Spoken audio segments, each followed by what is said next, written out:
अंशुमान जी ने बड़ी घोर तपस्या की गंगा जी लाने के लिए, परंतु सफलता नहीं मिली। गंगा जी लाने के पहले ही मृत्यु आ गई और उनका शरीर छूट गया। अंशुमान के पुत्र दिलीप हुए।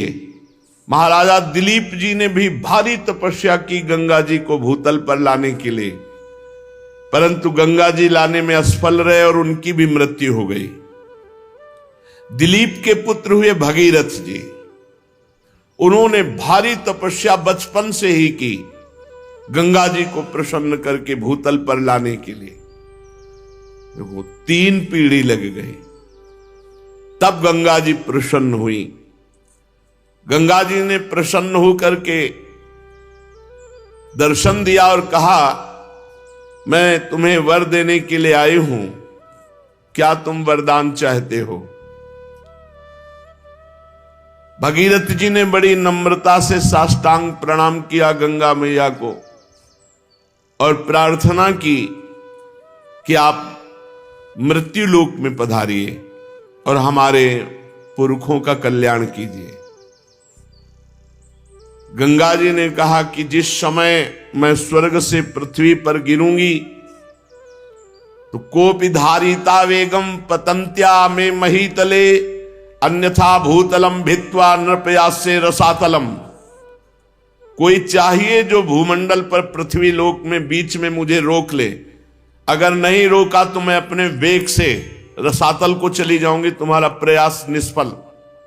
भूतल पर मुझे कोई रोकने वाला चाहिए। इसके अतिरिक्त दूसरी बात, किम चाहम नु भुवम यास्य नरा मैया मर्जंत्यघम मृजामि तदघम कुत्र राजस्तत्र विचिंत्यताम। भगीरथ, ये 2 समस्याएं हैं। भूतल पर कोई चाहिए जो मुझे रोक ले, नहीं तो मैं रसातल को चली जाऊंगी ब्रह्मलोक से सीधे।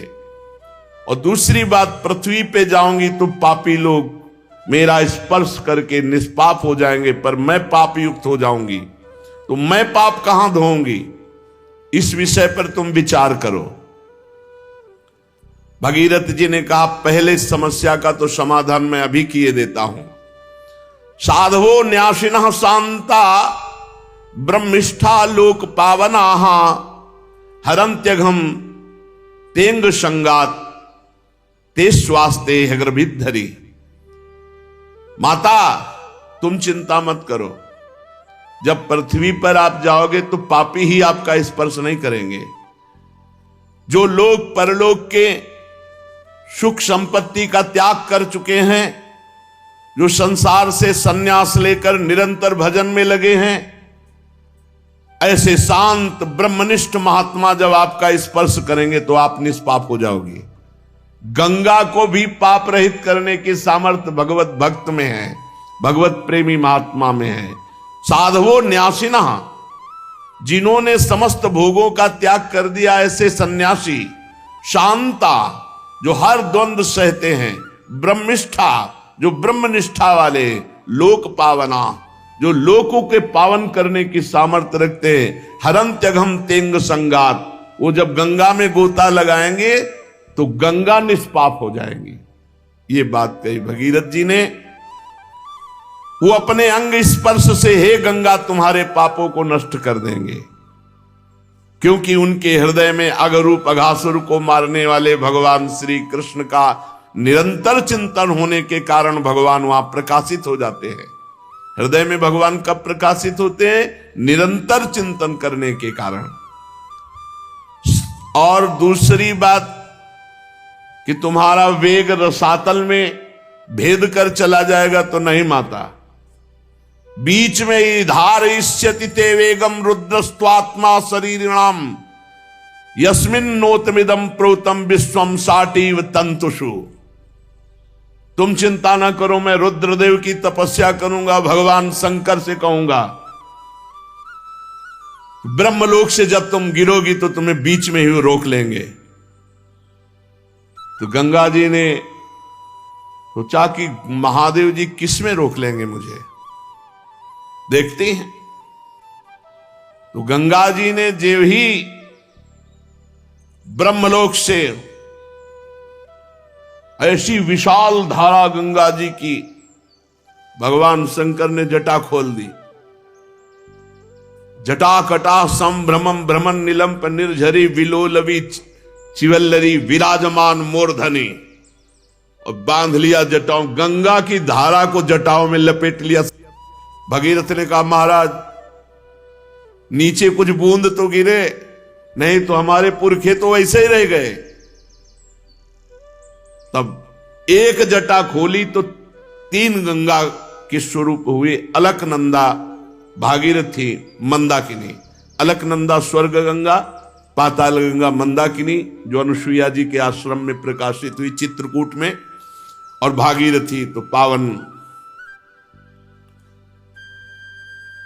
त्रिभुवन पावनी श्री गंगा जी भारत देश को पावन करते हुए, हिमालय से देश को पावन करते, आगे आगे भागीरथ जी चल रहे हैं और पीछे गंगा जी चल रहे हैं। कितना महान पावन भूमि है जहां गंगा जी विराजमान है।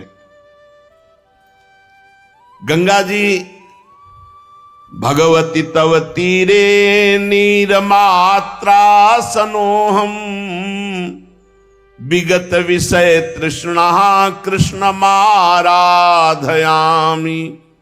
सकल कलुष भंगे स्वर्ग सोपान संगे तरल तर तरंगे देवी गंगे प्रसीद। इतनी आसक्ति गंगा जी से कहीं नहीं हुई, ऐसी आसक्ति। यमुना जी का अवगाहन सेवन हुआ पर उतना नहीं हुआ जितना गंगा जी का हुआ। बचपन से गंगा जी ही पूरा जीवन थी। आहार भी गंगा जल का ही और विहार भी गंगा के तट का। पूरा गंगा शब्द से एकदम रोमांच होता है, जैसे अपनी सगी माँ की याद आ जाए और हृदय विकल हो जाए, ऐसे हो जाता है। गंगा जी की आसक्ति हृदय में इतनी कि वो बता नहीं सकती। जैसे अपनी माँ से आसक्ति होती है, ऐसे गंगा जी से आसक्ति थी, और उन्होंने पालन पोषण माँ की तरह ही किया। हे देवी, तुम्हारे तीर पर केवल तुम्हारा जलपान करता हुआ, विषय तृष्णा से रहित होकर। किसी ने पूछा कि एकांतिक में कि आप भी तो मन वाले हैं। साधक जब साधना करते तो अपने लोग देखते मन भागता है, ये विषय वो विषय संसार। आपको नहीं सताया क्या? तो आपको सही बताएं, ऐसी रहनी और ऐसा स्थान की विषय चिंतन का कहीं संयोग ही नहीं था। ऐसे ऐसे सिद्ध महापुरुष ब्रह्मलीन, जिनको देखने के बाद हाहाकार मचता ब्रह्म तत्व में स्थित होने का, कहीं विषय संयोग का दर्शन गंगा किनारे कहां है? और कभी हरिद्वार की तरफ ऊपर नहीं चढ़े, जहां देखा कि भीड़ वहां नहीं गए, बस किनारा किनारा ही, प्रयाग, तीर्थराज, काशी विश्वनाथ घाटों में, फिर किनारा वापस, यही क्षेत्र ही था, यही क्षेत्र था। हम कहीं जीवन में नहीं गए, किसी भी तीर्थ में, किसी और धाम में नहीं गए। वृंदावन आना था, इसलिए चित्रकूट से तो कई दिन चित्रकूट में रुके, नहीं तो कोई तीर्थ नहीं, बस गंगा किनारे जो पड़ते हैं, ब्रह्मावर्त, इलाहाबाद संगम, काशी विश्वनाथ, बस किनारा गंगा जी। गंगा ही हमारा जीवन थी। विषय तृष्णा का नाश करती है गंगा जी का दर्शन, स्नान और जलपान विषय तृष्णा का नाश करके और भगवान की आराधना की अद्भुत वृत्ति देती हैं। हे सकल पाप विनाशिनी स्वर्ग सोपान रूपिणी तरल तरंगिणी देवी गंगे,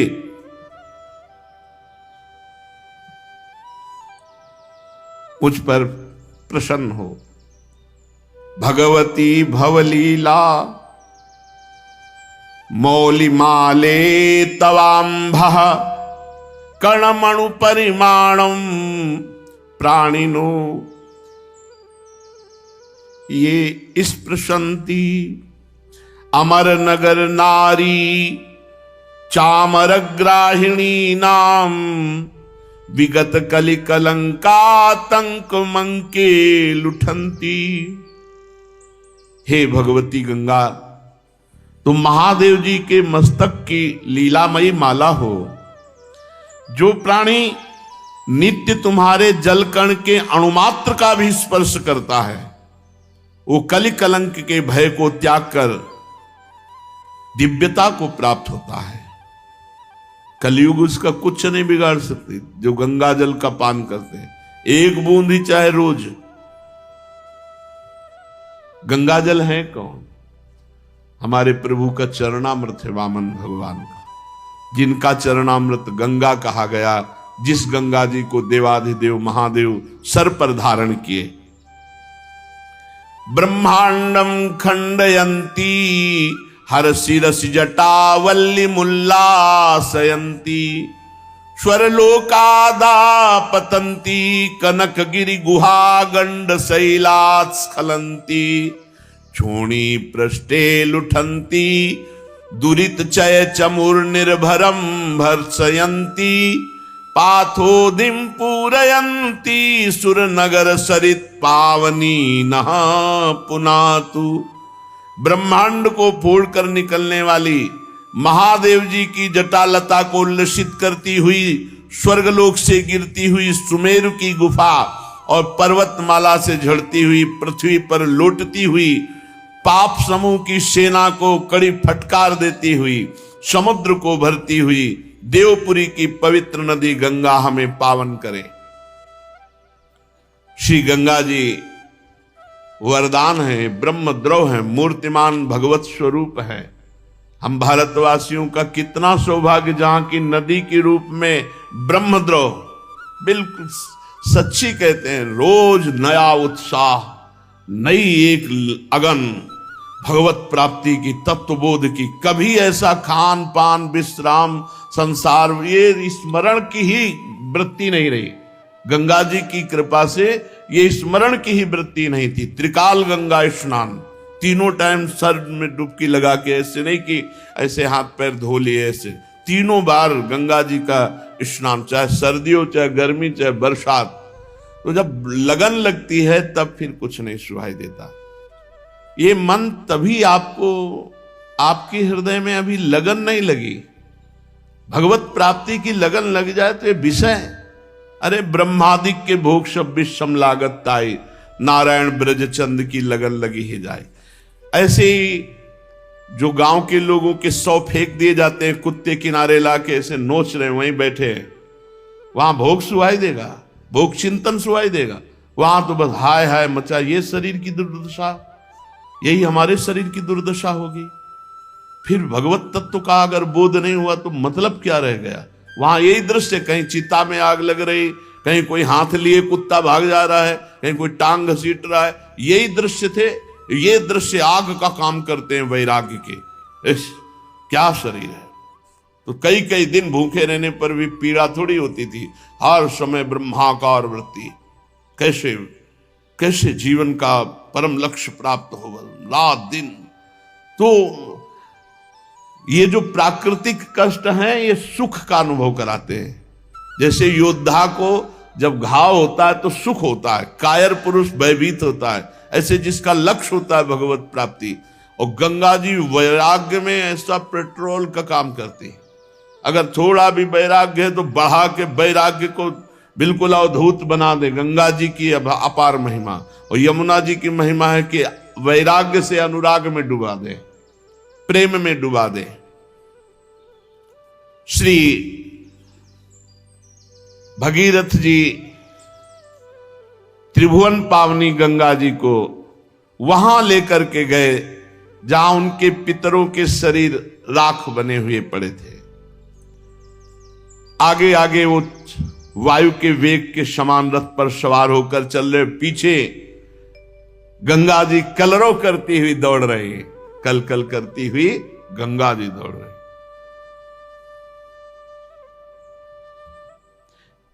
इस प्रकार गंगा सागर संगम पर पहुंचकर उन्होंने जले हुए पुत्रों को अपने जल से गंगा जी ने पावन किया। यद्यपि सगर के पुत्र ब्राह्मण के तिरस्कार से भस्म हुए थे, अपराध हुआ था, लेकिन ये गंगा जी की महिमा है कि ऐसे महत अपराधी को भी परम पद प्रदान किया अपने जल के स्पर्श मात्र से। केवल गंगा जल का जे ही उनके शरीर की राख से स्पर्श हुआ कि सब के सब परम पद के अधिकारी बन गए। जय हो भारत भूमि की, जहां ऐसी पावन गंगा जी। अरे गंगा जी का दर्शन, गंगा जी का आचमन, गंगा जी का स्नान तो निष्पाप करता ही। अगर गंगा गंगा यो ब्रुयात योजना नाम सतैरपि, गंगा गंगा गंगा ऐसा उच्चारण करे तो 400 कोस दूर से निष्पाप कर देती गंगा जी। जिनके उद्धार का कोई उपाय नहीं, वो भागवत अपराधी सगर के पुत्र परम पद को प्राप्त हुए, ऐसी माता गंगा जी की महिमा है। केवल गंगा स्पर्श मात्र से। और जो रोज गंगा जी नहाते हैं, गंगा जी का दर्शन करते हैं, गंगा जल पान करते हैं, भला उनके उद्धार में क्या। बड़ी परम पवित्रता की मूर्ति गंगा जी, वो अनुभव अलग अलग महिमा है। पवित्रता की मूर्ति गंगा जी। ज्ञान का उन्मेष गंगा जी के जल से होता है। वैराग्य तो चरम सीमा तक बढ़ जाता है, मृत्यु भी बिल्कुल खिलवाड़ लगती है। गंगा जल से जब शरीर का स्पर्श होता है तो सब पाप थर्रा उठते हैं, नष्ट हो जाते हैं। जो लोग श्रद्धा के साथ नियम लेकर गंगा जी का स्नान करते हैं, उनके संबंध में तो कहना ही क्या है।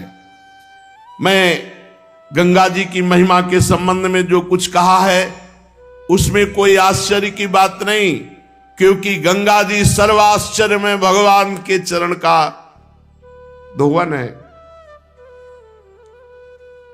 जिन चरणों का श्रद्धा से चिंतन कर लेने मात्र से बड़े बड़े मुनि निर्मल हो जाते हैं और तीनों गुणों के बंधन को काटकर भगवत स्वरूप बन जाते हैं। ये गंगा जी उन्हीं भगवान का चरणामृत है, चरण धोवन है। ये संसार के बंधन को काट दे, इसमें कौन सी बड़ी बात है। भगीरथ जी के पुत्र हुए श्रुत, श्रुत का नाभ, नाभ का सिंध द्वीप और सिंध द्वीप का अयुतायु, अयुतायु के पुत्र का नाम था ऋतुपर्ण। ये महाराज नल के मित्र थे। नल को पाशा फेंकने की विद्या ऋतुपर्ण ने ही बताई थी और बदले में अश्व विद्या सीखी थी। ये द्वित क्रीड़ा खेलने के कारण महाराज नल बड़ी समस्या में, बड़े संकट में पड़ गए। पीछे महाभारत में नल और दमयंती का पावन चरित्र सुनाया गया था। तो महाराज ये ऋतुपर्ण बहुत द्वित क्रीड़ा में प्रवीण थे। ऋतुपर्ण नल को पासा फेंकने की विद्या और नल ने अश्व विद्या, बहुत विचित्र इन विद्याओं की कलाएं थी। इतनी रफ्तार से रथ हाँक रहे थे कि ऋतुपर्ण का दुपट्टा गिर गया। तो उन्होंने कहा महाराज, सारथी दुपट्टा गिर गया। बोले महाराज न जाने कितने योजन आप आगे आ चुके हो। बोले अभी तो गिरा। बोले महाराज अब तो और कितने आगे आ गए। नल को इतनी विद्या प्रवीण थी कि उन्होंने गणित लगा करके एक चलते हुए रथ से एक वृक्ष में, कि सिहोर का शायद वृक्ष था, किसका वृक्ष था, उसके पत्ते फल सब पूरा गणना बना। राजा ने कहा नहीं रुको, रथ रोको, हम तुम्हारी अंदाज वाली बात नहीं मानते। बोले महाराज एक पत्ते में फर्क नहीं पड़ सकता। उन्होंने डाल काटी, उतने ही पत्ते उतने ही पुष्प। तब उन्होंने कहा तुम्हारी धन्य है विद्या, तुम कौन हो। तो उनका महाराज मैं हूं तो सारथी ही। बोले नहीं, ये विद्या केवल महाराज नल में पाई जाती है। तो ना आपका रूप है, क्योंकि वो रूप भी नहीं था। करकोटक सांप के काटने से अंतर ध्यान। बड़ा रोचक प्रसंग महाराज नल दमयंती का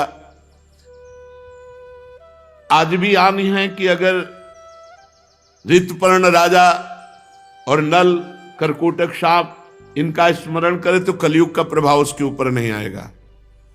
ये कलयुग का ही प्रभाव था। महाराज नल की बुद्धि मारी गई और उन्होंने अपने सर्वस्व को दांव में लगा दिया। महारानी सहित भारी संकट में पड़े। नल से ज्यादा तो संकट महारानी को हुआ जब छोड़ करके महाराज नल चले। कितना कितना संघर्ष महापुरुषों को। तो ऋतुपर्ण अश्वविद्या सीखी महाराज नल से। ऋतुपर्ण का पुत्र हुआ सर्वकाम। परीक्षित सर्वकाम के पुत्र का नाम था सुदास। सुदास के सौदास, और सौदास की पत्नी का नाम था मदयंती।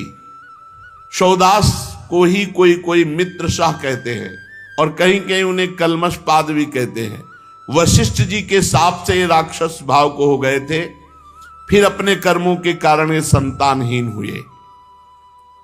राजा परीक्षित ने पूछा, भगवान हम जानना चाहते हैं कि महात्मा सौदास को गुरु वशिष्ठ जी ने शाप देकर राक्षस क्यों बना दिया? यदि कोई गोपनीय बात ना हो तो गुरुजन अपने शिष्य को बता देते हैं, तो कृपा करके बताइए। श्री सुखदेव जी ने कहा, परीक्षित एक बार राजा सौदास शिकार खेलने गए और उन्होंने राक्षस को मार डाला, उसके भाई को छोड़ दिया। राक्षस ने राजा के इस काम को अन्याय माना और भाई की मृत्यु का बदला लेने के लिए जब उसने देखा कि आज वशिष्ठ जी राजा के यहां भोजन करने आ रहे हैं, तो रसोइये का अपहरण कर लिया, माया से रसोइये का रूप धारण कर लिया और अभक्ष पदार्थ मांस आदि भोजन में मिलाकर सुंदर भोजन बनाकर वशिष्ठ जी के सामने परोसा गया। तो वशिष्ठ जी भोजन को देख करके जो ध्यानस्थ हुए तो पूरी बात जान गए कि ये तो अपवित्र है। तो उन्होंने क्रोधित होकर राजा को शाप दिया कि तू निमंत्रण करा रहा है मुझे और मुझे अभक्ष पदार्थ परोसा है, ये तेरा काम राक्षसी काम है, इसलिए जा तो राक्षस भाव को प्राप्त हो जा। इसमें महाराज का कोई दोष नहीं था, वो राक्षस रसोईया के रूप में गुप्त रूप से, पर दोष तो राजा का ही, निमंत्रण देने वाले का ही माना जाएगा। इसलिए वशिष्ठ जी ने शाप दे दिया। महाराज कलमशपाद मित्रशाह सौदास नाम से पुकारे जाते थे कि जाओ तुम राक्षस भाव को प्राप्त हो जाओ। उन्होंने चरण पकड़ा और कहा, महाराज मेरी इसमें कोई गलती नहीं है। तब उन्होंने कहा, ठीक है 12 वर्ष तो राक्षस रहोगे ही, 12 वर्ष के बाद तुम पुनः अपने स्वरूप को प्राप्त हो जाओगे। तो उन्होंने कहा, महाराज बिल्कुल अपराध ना होने पर 12 वर्ष के लिए राक्षस भाव दिया, मैं भी आपको शाप दे सकता हूं। तो उनकी पत्नी ने कहा, नहीं, ये आकाश, ये पृथ्वी, ये दिशाएं सब के सब भगवत स्वरूप है और गुरुदेव सब रूपों में है। गुरुदेव को दंड देना ये कहां की बात? तुम तो अभी राक्षस बन गए, साप तो 12 वर्ष का हो, तुम तो अभी राक्षस बन गए। उनकी पत्नी ने डांट लगाया। तो उन्होंने कहा, मैं जल को कहां छोड़ू? तो उनका अपने पैरों में छोड़ो। इसीलिए उनके पैर काले पड़ गए, तो कलमशपाद नाम से वो पुकारे गए। थोड़ी देर में वो राक्षस हो गए, राजा बिल्कुल राक्षस बन गए क्योंकि वशिष्ठ जी का शाप। अब राक्षस बने हुए जंगल में भूख प्यास से भटक रहे थे। वहां देखा एक ब्राह्मण नवदंपति मैथुन कर रहे, सहवास कर रहे। भूख लगी हुई थी, पकड़ लिया ब्राह्मण को। ब्राह्मण पत्नी ने कहा, अभी हमारे संतान का योग था और आप राजा हो, आप राक्षस नहीं हो, आप महारथी हो, आपको अधर्म नहीं करना चाहिए, मेरा पति दे दो क्योंकि मुझे संतान की कामना है। लेकिन सांप के वशीभूत उन्हें कुछ सुहाई नहीं दे रहा। खा डाला ब्राह्मण को, जैसे कोई मूरी गाजर खाए ऐसे खा डाला। ब्राह्मण तपस्याशील सद्गुण संपन्न था। राजा सांप के वशीभूत होकर उसे खा डाला। श्रेष्ठ ब्रह्म ऋषि पति का ये वध देख करके उसको और क्रोध आ गया और उसने कहा, मेरे को भी खा, क्योंकि मेरा पति जब ले लिया तो मेरा जीवन किस काम का। बहुत रोने लगी।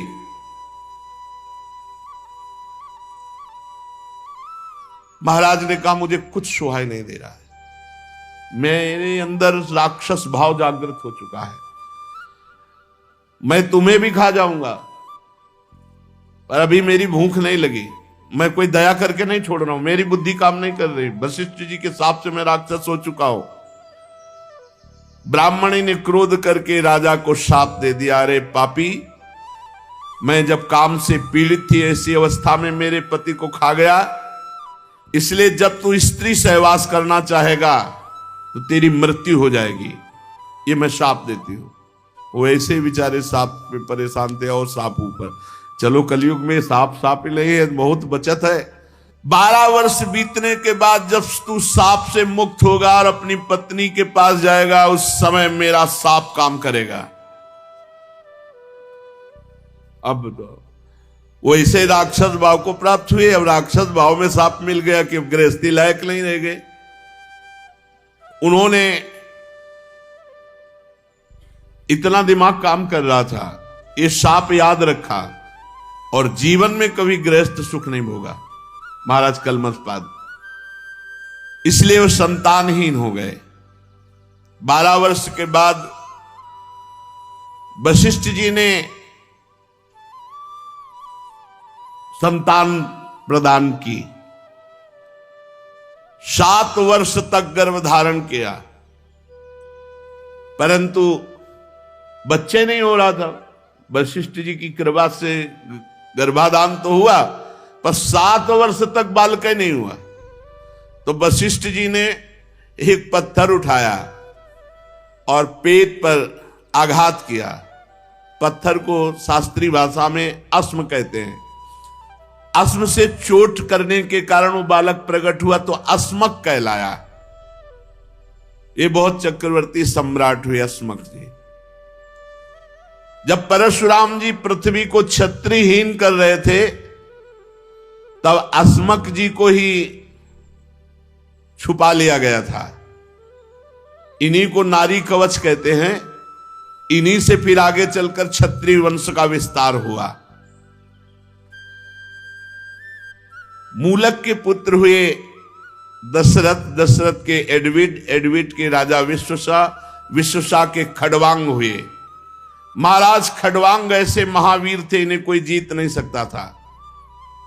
देवताओं की प्रार्थना से दैत्यों का वध किया महाराज खड़वांग ने। और जब देवता बहुत प्रसन्न हुए तो पूछा, आपको जो वरदान चाहिए मांग लो। तो खड़वांग ने कहा, मेरी आयु कितनी बची है? तो उनका 2 घड़ी 48 मिनट। अरे मेरा जीवन केवल राजकाज में और युद्ध में इतने में जाता रहा। तत्काल अपने मन और इंद्रियों को अधीन किया और 48 मिनट में परम पद प्राप्त किया। खड़वांग जी ने 2 घड़ी में, जीवन में जब पता चला कि आयु रह गई इतनी, 2 घड़ी 48 मिनट, तो मन और बुद्धि को खींचकर भगवान में लगा। महावीर तो थे ही वो, और भगवान में स्थित होकर अपने शरीर को त्यागा। 2 घड़ी में परम पद प्राप्त किया। धन्य है उनका जीवन जिन्होंने अपने को भगवान में समर्पित किया है। तीनों लोकों के स्वामी भगवान मुझ पर प्रसन्न है, जो मुझे पता चल गया, खड़वांग जी सोच रहे। और भोगों की लालसा का त्याग करके जीवनदाता श्री हरि में ऐसे भाव में मगन हुए कि 48 मिनट में परम पद प्राप्त किया। परीक्षित, खड़वांग जैसा कोई महावीर चक्रवर्ती सम्राट और 48 मिनट में भगवत प्राप्ति, 48 मिनट में भगवत प्राप्ति। इसलिए उनको तो पता था कि 2 घड़ी बाद मर जाएंगे, अपने को 2 घड़ी का भी पता नहीं। इसलिए हर समय राधा राधा राधा। इन्हीं खड़वांग के पुत्र दीर्घबाहु, और दीर्घबाहु के परम यशस्वी पुत्र हुए महाराज रघु, और रघु के अज, और अज के महाराज चक्रवर्ती सम्राट दशरथ जी हुए। और दशरथ जी की तपस्या, भजन, उससे प्रभावित होकर परब्रह्म परमात्मा 4 रूपों में प्रकट हुए।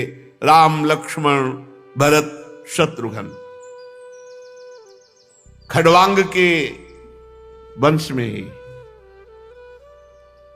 परीक्षित, सीतापति भगवान मर्यादा पुरुषोत्तम श्री राम का चरित्र तो तत्वदर्शी ऋषियों ने बहुत वर्णन किया है और तुमने अनेक बार उसे सुना भी है।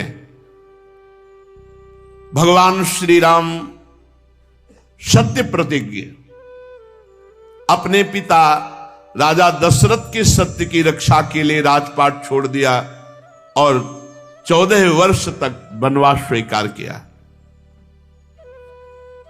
भगवान श्री राम के श्री चरण कमल इतने सुकुमार थे कि परम सुकुमारी जानकी जी के कर कमलों का स्पर्श नहीं सहन कर सकते थे। उन्हीं चरणों से वो 14 वर्ष नंगे पैर भ्रमण किए। जब चलते चलते थक जाते तब कभी लक्ष्मण जी दबा दबा कर थकावट मिटाते, तो कभी हनुमान जी महाराज। आगे चल करके वनवास में ही शूर्पणखा मिली और उसने भगवान से इधर उधर की बात की, तो लक्ष्मण जी ने नाक कान काट कर उसे विरूप कर दिया। इसी के कारण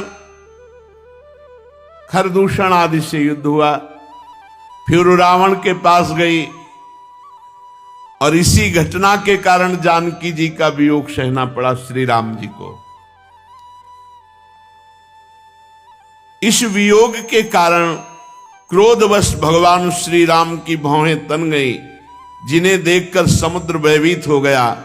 भगवान ने समुद्र पर पुल बांधा, लंका में जाकर दुष्ट राक्षसों के जंगल को दावाग्नि के समान दग्ध कर दिया। वे कौशल नरेश भगवान श्री राम हमारी रक्षा करें। भगवान श्री राम ने विश्वामित्र के यज्ञ में लक्ष्मण के सामने ही मरीचि आदि राक्षसों का अहंकार नष्ट कर दिया। बिना फण का बाण मारा, मरीच के तो 400 कोस दूर गिरा जाके। और इसलिए नहीं मारा कि आगे लीला होनी थी, इसी के द्वारा स्वांग रचना था ना। तो स्वर्ण का मृग बन के ही मरीच ही तो आया और भगवान को लुभायमान करने की चेष्टा की। भगवान तो लुभायमान नहीं हुए, लेकिन जानकी जी लुभायमान हो गई। बड़े बड़े राक्षसों को भगवान ने नष्ट किया। परीक्षित, जनकपुर में सीता जी का स्वयंवर हो रहा था। संसार के चुने हुए वीरों की सभा में देवादिदेव भगवान शंकर का वो भयंकर धनुष इतना भारी था, कई सौ वीर एक साथ उठाने की चेष्टा की, फिर भी नहीं उठा सके।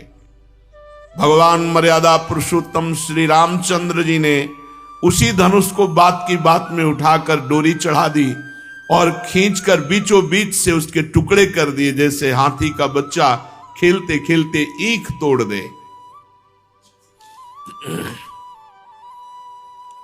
भगवान ने जिन्हें अपने वक्षाय स्थल पर स्थान देकर सम्मानित किया, वे ही परम लक्ष्मी जी ही सीता जी के नाम से जनकपुर में अवतीर्ण हुई थी।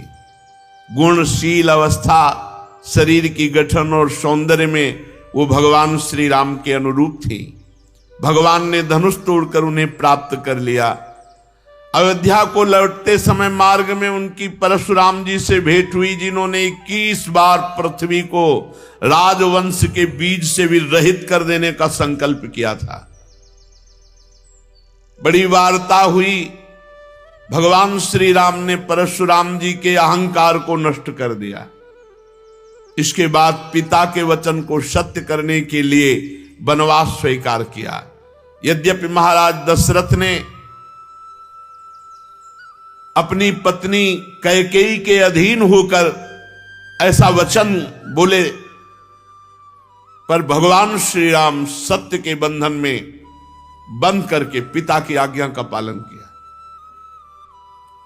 प्राणों के समान प्यारे राज्य, लक्ष्मी, प्रेमी, हितैषी, मित्र, महलों को भगवान श्री राम छोड़ करके अपनी पत्नी के साथ नंगे पैर वनवास की यात्रा की।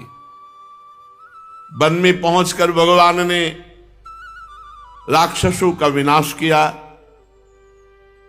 कलुषित काम वासना के कारण अशुद्ध बुद्धि वाले जो राक्षस खर दूषण तिसरा आदि बड़े बड़े इन 14,000 बड़े महारथी राक्षसों को भगवान श्री राम ने अकेले नष्ट कर दिया।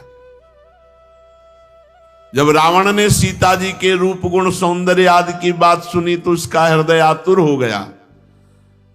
अद्भुत हरिण के वेश में मारीच को उनकी पर्णकुटी के पास भेजा। धीरे धीरे वो भगवान को वहां से दूर ले गया। अंत में भगवान ने अपने बाण से उसे बात की बात में वैसे मार डाला जैसे दक्ष प्रजापति को वीरभद्र ने मारा था। जब भगवान श्री राम जंगल में दूर निकल गए तब लक्ष्मण जी की अनुपस्थिति में नीच राक्षस रावण ने भेड़िए के समान विदेह नंदनी सुकुमारी श्री सीता जी का हरण किया। अपनी प्राण प्रिया सीता जी से बिछुड़कर अपने भाई लक्ष्मण जी के साथ वन वन में दीन की भांति प्रभु घूमने लगे। और इस प्रकार भगवान ने फिर जटायु का दाह संस्कार किया, क्योंकि भगवत सेवा रूपी कर्म से वो परम पद को प्राप्त हो चुका था। फिर भगवान ने कबंध का संहार किया, फिर सुग्रीव आदि बानरों से मित्रता की, फिर बाली का वध किया। तदनंतर बानरों द्वारा अपनी प्राण प्रिया का पता लगवाया। ब्रह्मा और शंकर जिनके चरणों की वंदना करते हुए भगवान श्री राम मनुष्य की सी लीला करते हुए बंदरों की सेना के साथ समुद्र तट पर पहुंचे। वहां उपवास और प्रार्थना से जब समुद्र पर कोई प्रभाव न पड़ा तब भगवान ने क्रोध की लीला की। टेढ़ी नजर पड़ते ही समुद्र खलबला उठा और डर करके हाथ जोड़ करके ब्राह्मण शरीर धारण करके बहुत सी भेंट लेकर भगवान श्री राम के चरणों में आया और कहा, प्रभु हम मूर्ख लोग हैं, हम विनय से नहीं मानते, हम जड़ हैं। समुद्र ने कहा कि हे अनंत, हे प्रभु हम मूर्ख लोग हैं, हम जड़ हैं, हम विनय नहीं मानते, हम आपने क्रोध किया तो हमारी समझ में आई, इसलिए आपके स्वरूप को ना जानने के कारण आप हमें क्षमा कीजिए। और जाने भी तो कैसे प्रभु, हम सब जड़ हैं। प्रजापति बड़े बड़े ये सब रजोगुण से युक्त रहते हैं, कोई तमोगुण से युक्त, कोई सतोगुण से, और आप गुणातीत हैं, कैसे कोई जाने। वीर शिरोमणि मर्यादा पुरुषोत्तम भगवान श्री राम, आप चाहें तो अभी मैं सूख जाऊं और आप रास्ता दे दूं, लेकिन प्रभु आपका यश होगा यदि पुल बांध दिया जाए। त्रिलोकी को रुलाने वाले विश्वश्रवा के कुपूत रावण को मारकर अपनी पत्नी को फिर से प्राप्त कीजिए, यहां एक पुल बांध दीजिए, इससे आपके यश का विस्तार होगा। आगे चलकर बड़े बड़े नरपति जब दिग्विजय करते यहां आएंगे तो आपके यश का गान करेंगे। भगवान श्री राम ने अनेकानेक पर्वतों के शिखरों से समुद्र पर पुल बांधा। बड़े बड़े बंदर अपने हाथों से पर्वत उठाकर लाते, उनके बड़े बड़े वृक्ष और चट्टानें विभीषण जी की सलाह से नील, हनुमान आदि प्रमुख बानर समूह उन पत्थरों को जहां विराजमान करते वैसे वो विराजमान हो जाते। पुल बंधा, बानरी सेना लंका में प्रवेश किया, जो हनुमान जी के द्वारा पहले ही जलाई जा चुकी थी। उस समय बानर राज की सेना ने लंका के सब स्थानों को नष्ट भ्रष्ट कर दिया। राक्षस राज रावण ने निकुंभ, कुंभ, धूम्राक्ष, दुर्मक, शुरांतक, नरांतक, प्रहस्त, अतिकाय, विकंपन, ये बड़े बड़े अपने अनुचर सेवक, मेघनाथ आदि पुत्र, कुंभकर्ण आदि भाई, वो विशाल राक्षसों की बलवान सेना भगवान श्री राम, सुग्रीव, लक्ष्मण, हनुमान, गंधमादन, नील, अंगद, जांबवान, पनश, इन वीरों के साथ राक्षसों का सामना किया। मर्यादा पुरुषोत्तम भगवान श्री राम के अंगद आदि सेनापति राक्षसों की चतुरंगनी सेना हाथी, रथ, घुड़सवार, पैदल और द्वंद्व युद्ध की रीति से भिड़ गए। राक्षसों को पर्वत, शिखर, वृक्ष गदा और बाणों के मार से विध्वंस कर दिया रघुनाथ जी के पक्ष ने। रावण के जितने अनुचर से बड़े बड़े सब मारे गए, क्योंकि सीता जी को स्पर्श करने के कारण रावण का भाग्य ही नष्ट हो चुका था। राक्षस राज रावण ने देखा मेरी सेना का तो नाश हो गया, तब वो पुष्पक विमान पर आरूढ़ होकर भगवान श्री राम के सामने आया। उस समय इंद्र का सारथी मातली बड़ी ही तेजस्वी दिव्य रथ लेकर भगवान श्री राम के साथ विराजमान हुआ। रावण ने तीखे दिव्य बाणों से भगवान श्री राम पर प्रहार किया, तो भगवान श्री राम ने कहा, रावण तू नीच राक्षसी भाव को प्राप्त है, तुझे बिल्कुल लज्जा नहीं आती। हमारी अनुपस्थिति में हमारी प्राण प्रिया का अपहरण कर लाया और तू यहां डींग मारता है, दुष्टता की हद कर दी। तेरे जैसा निर्लज्ज तो हमने कभी नहीं देखा, तू निंदनीय है, धिक्कार योग है। और सुन, जैसे कर्ता को अभिमान का फल शुभ अशुभ भोगना ही पड़ता, कोई नहीं टाल सकता, वैसे ही तेरी इस करने का फल मैं तुझे चखाऊंगा, कोई तुझे नहीं बचा सकता। रावण को फटकारते हुए भगवान श्री राम ने अपने सारंग धनुष पर बाण चढ़ाकर छोड़ा। बाण ने वज्र के समान उसके हृदय को विदीर्ण कर दिया। 10 मुखों से खून उगलता हुआ विमान से गिर पड़ा, ठीक वैसे जैसे पुण्यात्मा स्वर्ग का भोग समाप्त होने पर नीचे की तरफ गिरता है। रावण के पुरजन परिजन हाय हाय चिल्लाने लगे। हजारों राक्षसियां मंदोदरी के साथ रोती हुई लंका से निकल पड़ी, रणभूमि में आई। उन्होंने देखा कि स्वजन संबंधी सब लक्ष्मण जी के बाणों से छिन्न भिन्न होकर कटे पड़े हैं। सब अपनी हाथों से छाती पीट पीट कर रो रही थी, विलाप कर रही थी कि स्वामी, ये तुम्हारी दुर्दशा इसलिए हुई कि समस्त लोकों के स्वामी भगवान श्री राम से विरोध किया। ये दिन आज आ गया कि लंका की दुर्दशा पर प्रश्न उठ रहा है कि अब लंका होगी किसके अधीन। जब आप चलते थे पृथ्वी डगमगाती थी, और आज उन्हीं खोपड़ियों को बानर चरण से प्रहार करते हैं। तुम समझ नहीं पाए कि सीता जी कितनी तेजस्विनी हैं, और आपकी नासमझ ने आपकी दुर्दशा कर दी। कभी आपके कामों का श्रवण करके हम राक्षस वंश आनंदित होता था, लेकिन आज सारी लंका विधवा हो गई। आज आपकी दुर्दशा देख करके कोई आश्चर्य नहीं हो रहा, क्योंकि भगवान से विमुख की ऐसी ही दुर्दशा होती है।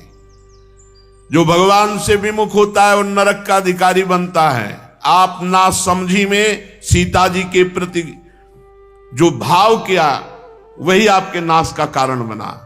कौशलाधीश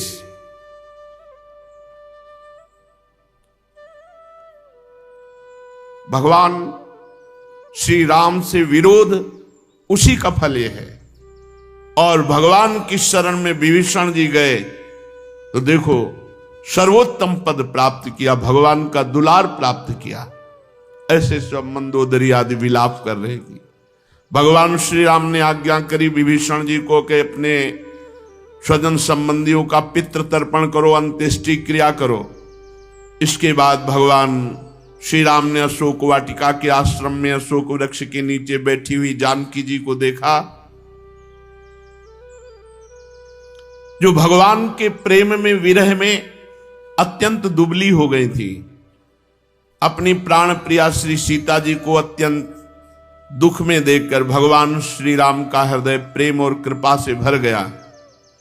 भगवान समीप गए, जानकी जी ने दर्शन प्राप्त किए, मुख कमल खिल उठा।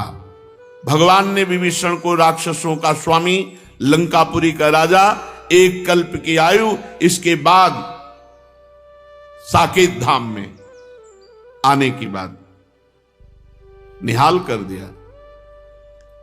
भगवान पुष्पक विमान पर विराजमान होकर लक्ष्मण तथा सुग्रीव एवं हनुमान जी के साथ 14 वर्ष का व्रत पूरा हो जाने पर अयोध्या नगर की यात्रा की।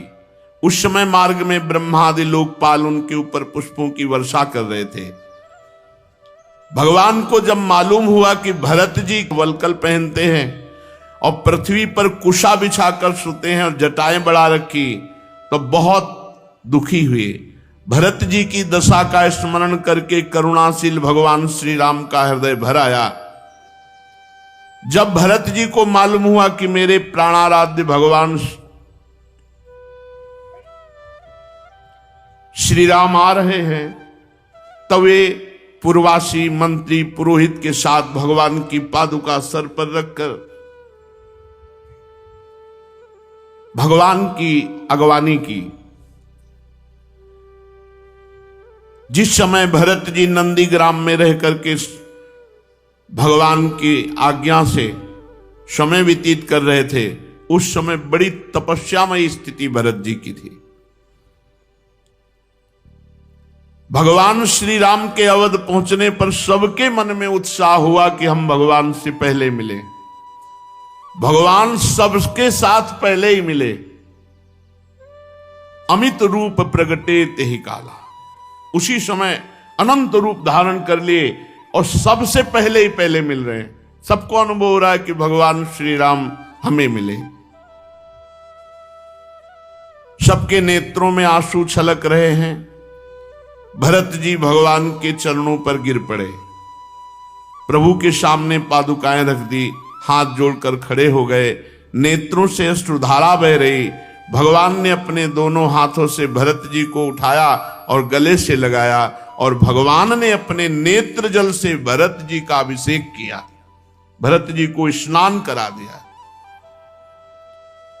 फिर सीता जी और लक्ष्मण जी के साथ भगवान श्री राम ने ब्राह्मण और पूजनीय गुरुजनों को नमस्कार किया।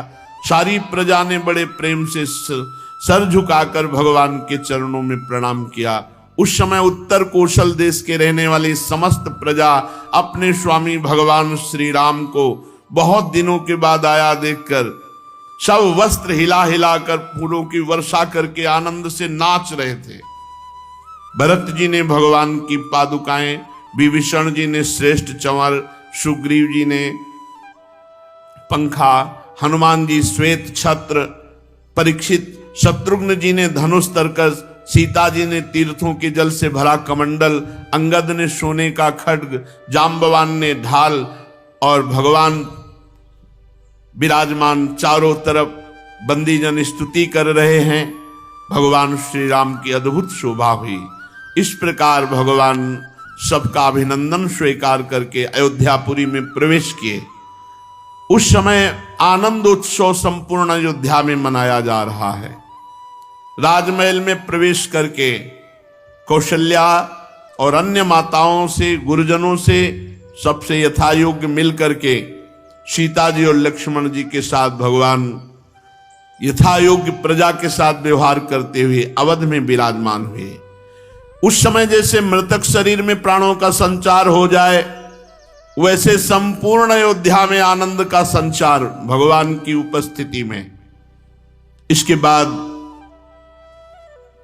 माताओं ने भगवान श्री राम का हृदय से लगाकर आंसुओं से अभिषेक किया। वशिष्ठ जी ने दूसरे गुरुजनों के साथ विधि पूर्वक भगवान की जटा उतराई और जैसे बृहस्पति जी ने इंद्र का अभिषेक किया, वैसे ही चारों समुद्रों के जल से भगवान श्री राम का अभिषेक हुआ। भगवान श्री राम सिर से स्नान करके जो ही सुंदर वस्त्र, पुष्प मालाएं और राज रूप धारण किया, मोहित हो गई पूरी अयोध्या। जानकी जी सहित संपूर्ण अयोध्या मोहित हो गई जिस समय भगवान श्री राम वस्त्र अलंकार धारण किए, स्नान आदि करके, जटा उतरा करके। भरत जी बार बार चरणों में गिर करके भगवान श्री राम को राज सिंहासन स्वीकार करने के लिए प्रार्थना की। भगवान ने अपने पिता महाराज दशरथ जी के समान प्रजा का पालन किया।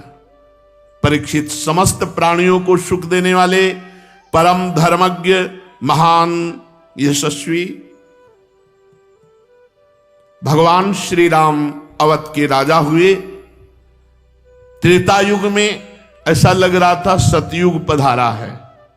उस समय वन, नदी, पर्वत, वर्ष, द्वीप, समुद्र सब के सब कामधेनु हो रहे थे। जिसको जो चाहिए वो सब प्रदान करते थे।